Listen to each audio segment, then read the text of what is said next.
Analysis की meeting हुई, जो 5 बड़ी बैठकें सुरक्षा की हुई हैं। अब याद रखिए, आज प्रधानमंत्री नरेंद्र मोदी की फिर से बैठक हुई है रक्षा मंत्री और गृह मंत्री दोनों के साथ।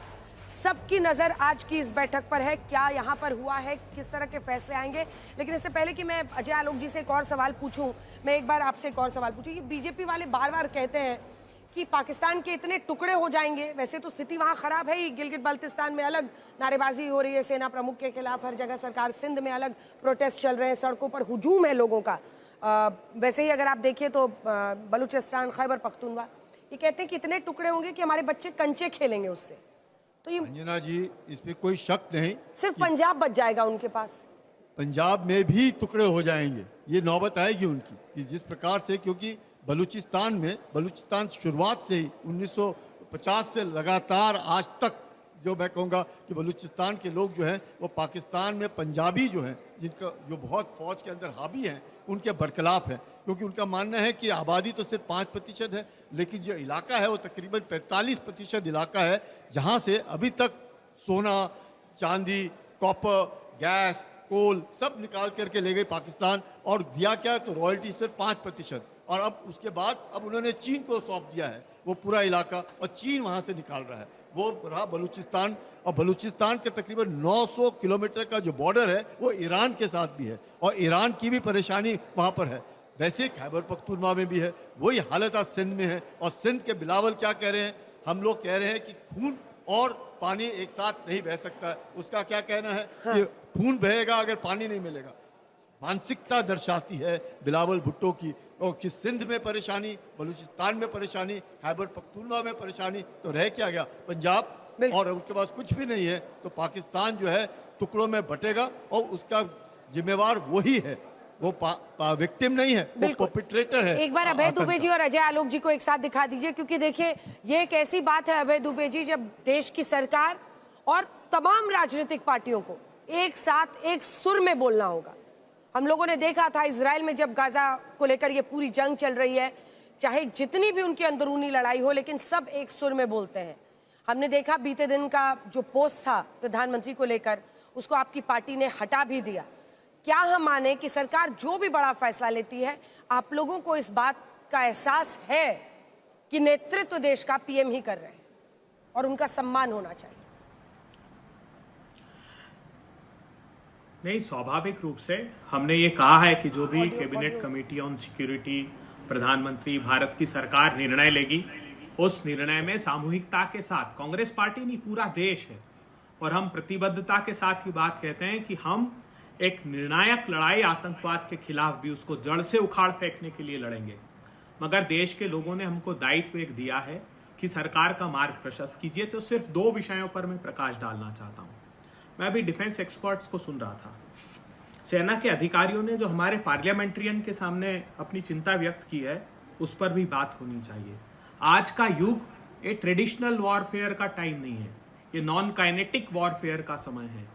तो ये चिंता व्यक्त की गई कि जो नॉन काइनेटिक वॉरफेयर है, जिसमें साइबर वॉरफेयर है, इलेक्ट्रॉनिक वॉरफेयर है, इंफॉर्मेशन वॉरफेयर है, स्पेस वॉरफेयर है, अर्थात स्पेस वॉरफेयर में वो आपके रडार्स को ब्लैंक कर सकते हैं। और ये बातें मैं सिर्फ इसलिए कह रहा हूं कि आप देखिए जितने आतंकवादी घटनाओं में आपके पास स्नाइपर राइफल्स मिल रही है, वो रेडियो फ्रीक्वेंसी के एडवांस इक्विपमेंट्स उनके कम्युनिकेशन के मिल रहे हैं, ये सब चाइना के, और वो चाइना यूज करता है, उसके इकोनॉमिक कॉरिडोर में जो सेना यूज करती है वो उपयोग कर रहा है। जब हम चर्चा कर रहे हैं और आप कह रही हैं कि उड़ी में, पुंछ में, कुपवाड़ा में वो सीज फायर का वायलेशन कर रहे हैं, तो इतनी हिम्मत आ कहां से रही है उनमें? तो इतनी हिम्मत आ रही है क्योंकि उनको चाइना जैसा देश उनको बैकिंग कर रहा है। अब होता यह है कि जैसे इंफॉर्मेशन वॉरफेयर है, तो एक गलत सूचनाएं फैलाकर देश को डिस्टेबलाइज करने की कोशिश की जाती है। और इसका ऐसा नहीं कि आज मैं बात कर रहा हूं तब सेना ने असेसमेंट किया है, सेना ने इसका असेसमेंट बहुत पहले से कर रखा है। इसलिए वो बॉर्डर विलेजेस जो हैं हमारे, उन पे एक ऑपरेशन सद्भावना चला रही है। बार बार कंटिन्यूअसली हम क्यों कह रहे थे, जैसे उनका एक स्ट्रेटेजी थी कि धर्म को का पूछ करके मार डालना, क्योंकि वो चाहते थे कि भारत में अस्थिरता फैलाएं। और कहीं ना कहीं भारत की सरकार नहीं, लेकिन भारतीय जनता पार्टी उस ट्रैप में फंसी थी, और ये नैरेटिव क्योंकि उनके राजनीतिक दल को सूट करता था। आप हतप्रभ रह जाएंगी, क्या कर रही है भारत की सेना जानती है आप? कश्मीर जय अकेले हिंद दोस्तों, अभिषेक ऑफिशियल टीवी में आपका स्वागत है। आपने पिछले डिबेट में भी सुना था कि एक फ़ोटो लगाकर वायरल किया जा रहा था। ये कौन है गुमशुदा व्यक्ति, जिसको लेकर तरह तरह की कांग्रेस पर कटाक्ष किया गया। तो फिर उन्होंने उस तस्वीर को डिलीट किया और अपने जो पोस्ट में लिखा था सारे कुछ को डिलीट कर दिया गया। तो ऐसा माना जा रहा है कि सब किसी को एक साथ में खड़ा होकर जवाब लेना चाहिए पाकिस्तान से, और सारे कंट्री को अपने फेवर में लेकर आना चाहिए, ताकि कल को भारत कोई भी फैसला ले उसमें पूरे देश एक साथ हो। नहीं तो ऐसा होगा कि दूसरे लोग ही बोलने लगेंगे, पाकिस्तान ही बोलने लगेगा कि आपके अपने लोग ही आपके साथ नहीं है, तो कैसे मान लें कि सच बात है।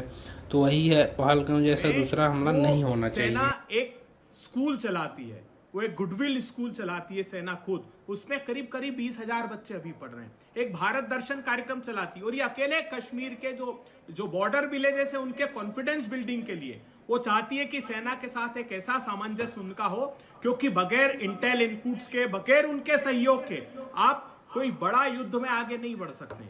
तो सेना ये काम लंबे समय से कर रही थी, और सेना ने अपने ये कंसर्न्स देश की सरकार के सामने भी रखे हैं कि कम से कम भारत के लोगों को यह नैरेटिव से निकलना चाहिए। और मैं उम्मीद करता हूं कि देश के प्रधानमंत्री एक देश के नाम संदेश दें और उसमें कहें, आदिल का उदाहरण देकर कहें कि उसने अपने प्राणों को न्यौछावर कर दिया, और जो सेना ऑपरेशन सद्भाव चला रही है, अब तो हमने नॉर्दर्न एरिया में भी उसको स्टार्ट कर दिया, पहले जम्मू कश्मीर और लद्दाख तक सीमित था। तो ये मैसेज आपको स्ट्रेटेजिकली देना चाहिए। सेना ने ये कंसर्न भी रखे हैं अपने कि जीडीपी में हमारा जो कैपिटल एक्सपेंडिचर, खास करके मॉडर्नाइजेशन का पैसा, वो 2.45% से 1.91% हो गया। जो कैपिटल एक्सपेंडिचर आप रख तो लेते हो 1,72,000 करोड़ रुपए, लेकिन अब तक उसमें सिर्फ 87,000 करोड़ खर्च हुए हैं। तो हमको मॉडर्नाइजेशन करना है, हमको सेना को इक्विप्ड करना है, लेकिन इसको हमको संज्ञान में रखना होगा कि चीन को स्ट्रेटेजिकली और ये डिप्लोमेटिकली भारत की सरकार कर भी रही होगी कि हमारी नेबरिंग कंट्रीज को विश्वास मिले और उन बड़े देशों को विश्वास मिले, ताकि पाकिस्तान को हम आइसोलेट कर पाए। और इन सब चीजों में हम भारत की सरकार के साथ हैं, लेकिन खासकर हमको जम्मू कश्मीर के लोगों का विश्वास जीतने के लिए भी आज ही से कदम उठाने चाहिए। हाँ। जम्मू कश्मीर के लोगों ने तो विश्वास दिखा दिया अभय दुबे जी, वो तो सड़कों पर निकले, उन्होंने भारत के हक में, आतंकवादियों के खिलाफ, पाकिस्तान के खिलाफ अपनी आवाज बुलंद की। और ऐसा इतिहास में पहली बार हुआ है जब कश्मीर में बंद हुआ आतंकियों के खिलाफ, और वो खड़े हुए उन मासूम निहत्थे लोगों के साथ जिनकी हत्या हुई थी। ये बीजेपी वाले, मैं आ रही हूँ अजय आलोक जी, ये बीजेपी वाले बार बार कहते हैं कि कांग्रेस पार्टी के नेता पाकिस्तान के खिलाफ कुछ नहीं बोलते हैं, ऐसा है क्या?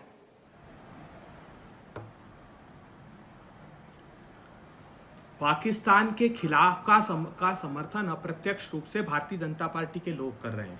जब वो उनके नैरेटिव, उनके ट्रैप में फंसते हैं, ये मैं सलाह देता हूं, भाजपा के लोग पाकिस्तान के टीवी चैनल देखना बंद कर दें, उनके ट्विटर हैंडल देखना बंद कर दें, अपने आप वातावरण सुधर जाएगा। हमसे प्रतिशोध क्यों लेते हैं? अब लीजिए, हम एक होकर पाकिस्तान से प्रतिशोध लेते हैं, पाकिस्तान को ठीक कर देते हैं। हम ये अभय जी देखिए ना, बहुत ही अचरज देश में हो रहा है। और पंचजन ने, जो कि संघ से जुड़ा हुआ एक मुखपत्र है, उन्होंने ओवैसी साहब का ये ट्वीट डाला है, जरा सुनिए। मतलब ये कई लोगों के लिए बहुत दिलचस्प होगा, सुनिएगा कुलकर्णी जी, आप भी कल्पना नहीं कर सकते हम लोग।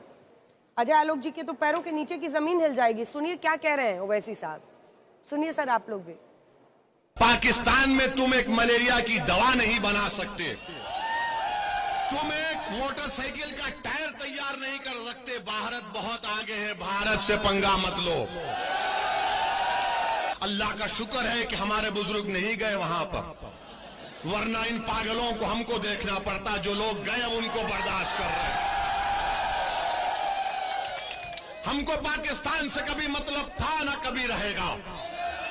अरे ये तुमको शर्म नहीं है कि तुम्हारे मुल्क को चीन दोस्तों, के इस डिबेट को आज तक के स्टूडियो पर रिकॉर्ड किया गया था। अंजनाम का सब एंकर आए हुए लोग, अजय आलोक, अभय दुबे, ये सारे लोग और भी लोग हैं। अपने अपनी बातों को उन्होंने रखा, और जो भी हमला हुआ है उसको लेकर हर किसी ने अपना अपना तर्क दिया, अपना अपना जवाब दिया।